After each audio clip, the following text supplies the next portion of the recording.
Sir आपका नाम sir? मैं डॉक्टर मिराजुद्दीन अहमद हूँ।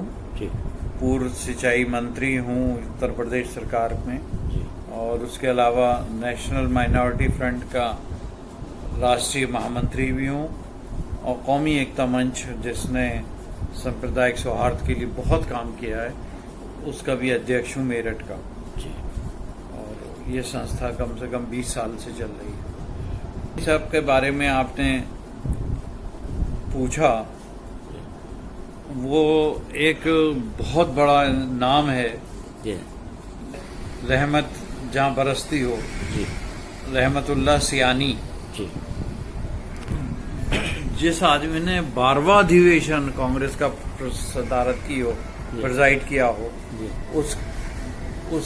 उसके बारे में खुद ही अंदाजा लगाया जा सकता है वो कितना बड़ा आदमी रहा होगा। वो वैसे तो बहुत काम किए उन्होंने, लॉ प्रैक्टिस भी की, और जो आज़ादी के मुजाहिद थे, स्वतंत्रता सेनानी में लोग लड़ रहे थे उनके मुकदमे भी लड़े, सब काम किया। और मगर इसके अलावा सबसे बड़ा वो चैंपियन कहलाते थे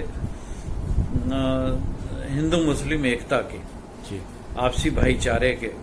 इस पर उन्होंने बहुत काम किया, और उन्होंने कहा कि अगर ये दोनों चीज़ें अलग हो जाएंगी तो देश को बहुत बड़ा नुकसान होगा। हिंदू मुस्लिम एकता इतना ही ज़रूरी है जिसमें जितना देश की हर उन्नति। और इसीलिए वो फिर बड़े स्वतंत्रता सेनानी थे। उस वक्त आज़ादी का बिगुल उन्होंने बजाया और शुरू किया था, तो बाद में चल के मुल्क आज़ाद हुआ। ऐसे ही स्वतंत्रता सेनानी जो दूर दूर रहकर भी काम कर रहे थे, उन्हें इंट्रोड्यूस किया, उन्हें लेकर आए मेन स्ट्रीम में।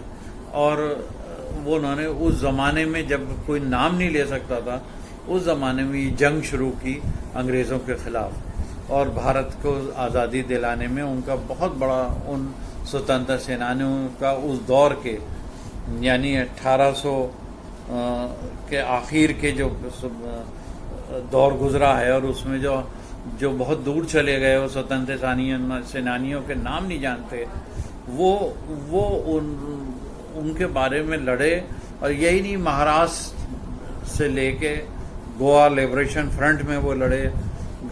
इसके अलावा महाराष्ट्र से लेके वो उत्तर प्रदेश तक उन्होंने पूरा काम किया, क्योंकि 12वां अधिवेशन जब भी उन्हें सदारत की, और उन्होंने उसमें भी यही कहा।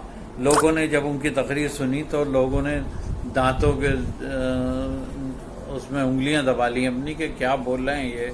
और उन्होंने यही पैगाम दिया कि हम आप एक रहें, हमारा खून आपका खून एक है, हिंदू मुस्लिम एकता को कायम रखेंगे तो देश मजबूत होगा, मुल्क मजबूत होगा, और हम उसके लिए कार्य करते रहेंगे।